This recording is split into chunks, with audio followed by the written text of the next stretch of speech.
I want the media player, thank you very much. Oh no. Right. Why is that so big? Why is it so big? Yeah. Fuck me. Wish I could say that in a sexy way, but I can't. It'll do. So this, it was in the demo, and then I cut it out, but then I decided, oh hey, I should probably just put it back in, but go big or go home with it. I just think the Part 1 flip-flops all over the fucking place. So I think it really, really did need something like this just to slow it down. I'm just sleepy, like. I was at cinema the other night, we were there until 2 in fucking morning. Seat hurt my arse still fucking hurts, and I'm sat in a chair and my arse still hurts. I think my favourite new character interaction is in a scene that is relatively unchanged up until a certain point when Jagger and Vesper are talking in Veer's office. Old Blackjack Bass music. Yay. This isn't important, don't worry about it, guys. Like, don't worry about it. It has no deeper meaning. Don't worry. I'm like, oh yeah, fuck, he would have a concussion after this. I'm happy with everything now, even if it's still like a bit bad. I looked up concussion NHS. Things that Damien does after having a concussion. So it says, do not go back to work or school until you're feeling better. He goes back to work. Do not drive until you're fully recovered. Yeah, he's definitely driving. He wasn't driving after that, but he's definitely driving. Contact sports, like, does my man look like he fucking works out? Do not take drugs. He doesn't get high off his own supply. Do not drink alcohol until you're feeling bad. He's not abstaining from his alcohol. He needs his alcohol to live. Hey guys, welcome back to my Before Let's Play. Let's do this. Let's fucking do this. Shit gets dark. Shit gets really, really dark. It's time for more lore, because I can't write a story without lore dumping every 10 minutes. Leave me alone. Bia kind of reminds me of me, like, pre-transition. I don't know how to describe that. I cannot tell you for the life of me why that is. Yeah, my PC's just been really, really weird as of late. I think I probably need to clean the fans out, but last time I tried to do anything with a PC, it ended up sparking and somehow it still worked, but, you know, that's why I don't do anything with PCs. When I fucking say, I have been wanting to figure out a way to incorporate these fuckers back into the plot so badly, and I finally figured it out, and I just wanted to fucking, like, explode. 100% with Dorian. I am going to have him be pre-transition at some point. You know, I've changed the timeline a little bit. The org basically just has, like, really good healthcare. They're such fucking nerds. Kaya is a trans guy now, because we really need another white trans guy. Dorian isn't white technically. That's why his name is that. He's already, like, white Japanese, right? He has, like, sort of a complicated relationship with that stuff, I feel. And a lot of it comes from the fact that he was in a cult. Kaya, kill me. Kaya, kill me, please. He does still go by he, they. Yay. Thank you, Kaya. Smelly. Oh shit, I forgot to... I'm not getting paid. Who is this? Who the hell is this? I wonder who this is. Ooh.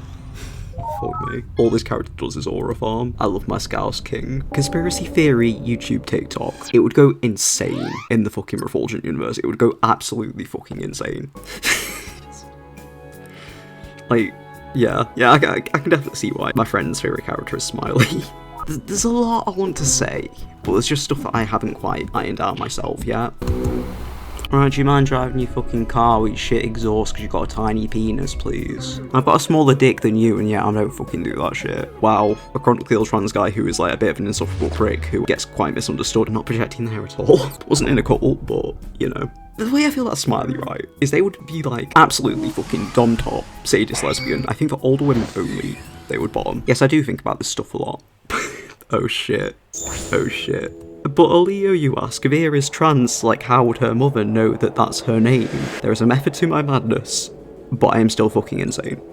I do really like this bit. I would have loved to have given this segment more time. I feel like Veer could do with like a part to herself. Maybe not entirely to herself, but like a big portion of it is probably going to be focused on her. There's a lot of protagonist traits that she has that I've not kind of really played into. It is because I made most of this when I was 20, and I was less aware of like my biases of writing characters. Listen, I'm a fucking white tea guy, you know what I mean? Like, I don't notice these biases, and I've started to get better at noticing them. I was very sort of colourblind with making characters, because Jagger, I was never even really sure what Jagger's race was really for a little while. I knew he wasn't white. If I was designing Jagger now, I would 100% give him much curlier hair. Yeah, I was a bit colourblind with how I wrote this stuff initially. I do want to own up to that. I do want to do a lot better in that area when it comes to portraying characters of colour. Obviously, I can't portray it 100% authentically, but I can damn well fucking try to give people stories that they, you know, characters that they want to see themselves in. Because I know what it's like to have like basically no actually good transmasculine characters to see yourself in. But even Vesper, who I relate to a great deal, does not look anything fucking like me. Pre-transition Vesper looks a lot like me, except like thin. and attractive. I'm trying to get a lot more, I don't want to say woke about it, but I also don't want to get performative with it. Like, I'm scared that I'm being performative, or yeah. I actually have a pretty bad allergy to dogs. My throat closes up and my eyes go red. Right, I had a friend, he had these 2 poodles, and essentially he's just like, oh no, they're definitely hypoallergenic. I stay over at his house with my mates because we all go get pissed. We're like bloody 15, 16, we all go get pissed. That night I can barely breathe. My eyes are watering, people are being fucking knobheads, I'm just, Jagger is just a little shithead online. The way I feel like Jagger is I think they've always kind of enjoyed drugs, if that makes sense, because I didn't want it to be like, oh, they get addicted to drugs right after this. That would be stupid and pay, and I think it would take away their personal agency. I fucking love Wanda. I fucking love her.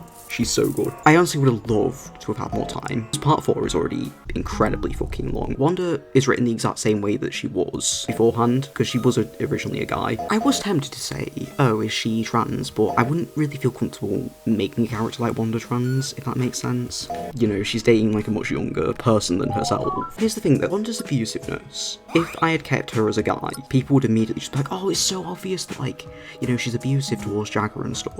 It comes off as like just as misogynistic to me to act as though a female character can do no wrong ever, but I'm not going to go into that. Oh yeah, this bit.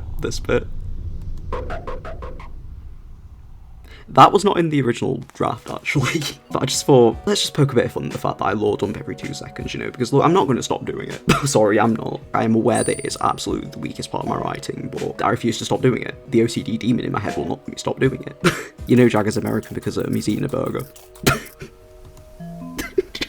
I'm going to pull up the eventing pages for the fucking pool scene. I don't understand how people can write characters into their work that aren't just one-off villains or like one-off shitheads who they don't at least like a little bit. Even if you think a villain or a character has done something really, really bad, they should at least be somewhat likable, or like, if not necessarily likable, then you can kind of see why they do what they do. 3 different fucking scenes for this, by the way. 3 different scenes for this beginning bit, by the way. This, the last scene I did for 4, I could not be happier with how this turned out. I have a dark secret to share. The map here is called MS Paint World, right? I made all of it in GIMP and using MS Paint brushes on Procreate. I've lied to everybody, I'm cancelled. It was going to be completely optional, but I just decided, you know what, if I'm putting this much effort into it, it's not fucking optional. Screw you, you have to sit through a 2-minute long cutscene. The entire game's cutscene, you could sit through this. This scene means nothing. The curtains were blue, yeah, like, the curtains were 100% blue. This scene means absolutely nothing. I'm being 100% honest right now. I would never lie to you. I would never lie to you. I would never lie to you, okay? See, look, breaking the tension. Look, it means nothing. It means nothing, guys. It means nothing, okay? They fuck with the dolls, as we all should. My brain doesn't work. my brain doesn't fucking work. Your brain doesn't fucking work. I love that video so much. These sprites took me an hour. Hour of my life I'm not getting back. Your character might be more popular, but does your character have a canon O-face? I think he'd be a switch. I think he'd like very much lean bottom, but River just absolutely would never bottom for anybody. This is one of my favourite old songs, actually. Wow, it's snowing. I wonder whose motif that is. Right. My search history for this fucking scene, if I was not already on a list, I am definitely on a fucking list now. Can you use heroin when it's cooled down? Can you just keep it in a syringe? Do you have to keep it heated up? Like, because obviously you gotta let it cool down. Do you need a tourniquet to inject drugs? Contrary to popular belief, the hardest drug I've ever done is shrooms, okay? Like, for real. Grew up around that shit, but never partook. I mean, I was like 5, so... Oops, trauma dumping, oops. I don't want to, like, paint any drug as, like, being, like, this uniquely evil thing when I've seen what alcohol does to people. Also, the thing with shrooms, I'm not advocating for anything here, right? Only antidepressant that's actually ever worked. I mean, it stopped working, so I've not taken them in years, but... That and testosterone. Only 2 antidepressants that have ever worked. And guess who's not on either anymore? It's almost like gender dysphoria is real, guys, and it's not just like something made up by the woke fucking farmer to like put people on medication for life when diabetes medication is actually way more profitable. Knowing what I know, this bit breaks me. Like, I know it's fucking stupid to say that about, you know, stuff that you made yourself, about like fucking little character sprites on stream with like choppy 2-frame animations, but... Oh yeah, I finally decided it was a cloak.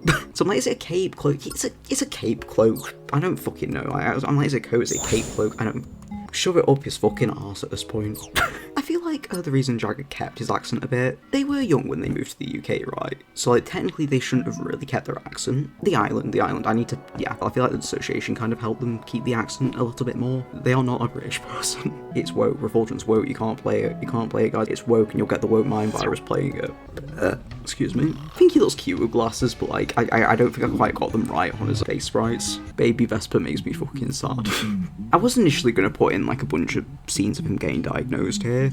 I was going to have like the whole like flying frog book thing, because hey, guess what, when I was 16 and got diagnosed, they were still doing that to diagnose me at 16 years old, by the way. I know people get mad about representation being too obvious. To me, I would take that any day over representation that is barely in the text. Especially if that representation is written by straight people, by the way, because I do have a bit of a stick up my arse about representation that isn't at least somewhat in the work. I don't care if it comes off as cheesy, I don't care if it comes off as too much. I prefer representation in my work to be actually in the text. There's certain stuff with certain characters where I would write that in, but I've not really got a good way to write it in. As it stands, I don't think it'd be appropriate for me to be like, wow guys, look, this is such good OCD representation, this is such good trans representation, when the character isn't even like trans on screen. I have less of a stick up my arse about queer creatives doing it, but I still have a bit of a stick up my arse about it. Like, as cheesy as it is, I would much rather all representation in my work be obvious, or at least like, you know, there. People are still going to find ways to deny it. But yeah, these two. When I say,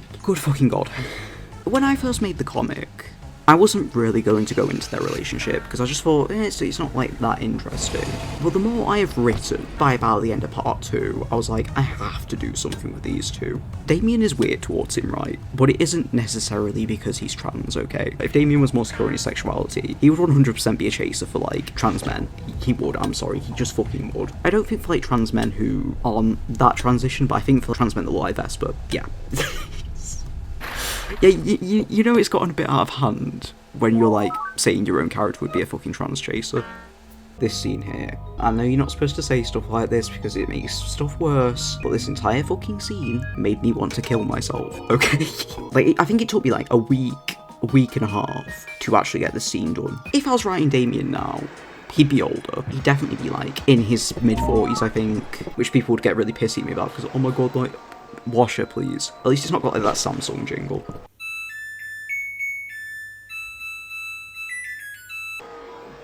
This is the gayest thing he's ever fucking said. The little like black bit there, that's his boxers. So that's his hairy ass. I love this fucking bit. I love this bit. Damien could have just let Sinclair just kill himself, right? But it's just the fact that he just forces Vesper to do it. I'm like, to be fair, he is out of his mind a bit. It's just juicy. It's just juicy. Yeah. I kind of like headcanon, right? Well, technically it's canon. I need to stop saying headcanon because it's my own work, but you know when like his voice lip is a bit deeper? I kind of think like that's him having a little bit more of like a gay accent to his voice. The higher pitch is like him sort of putting on like his customer service voice. They make me feel a certain kind of way. Yeah, now we get gay camping scene. Strop. Alright. Storm. Hey. Bastard. Hello, Storm. Yes, you're warm because you've been sunbathing. You've been sunbathing in the window. They're both two autistic dickheads that manipulate each other. I think that's why I like their dynamic so much. The way I feel about Damien, right, is he absolutely fucking loves having control. He loves control. He fucking craves it. I'd say he gets off on it, I'll be real. But he does not like the responsibility that comes with that control, which, you know, he kind of has to cope with. Yay, it's my boy, it's my boy, it's my boy. Day in the life of a weird trans guy with the worst fucking anxiety disorder known to man. Here we go. This song, I made this one when I was 17. Obviously without the drum beats and stuff, I got those off of Free Sound. Yeah, I really like these two. I really like these two. Nothing bad happens to them. I know they're like alien goats without genders, but they're both trans men to me. I don't care. Canonically, they're not. Let me make that clear, but that's everything.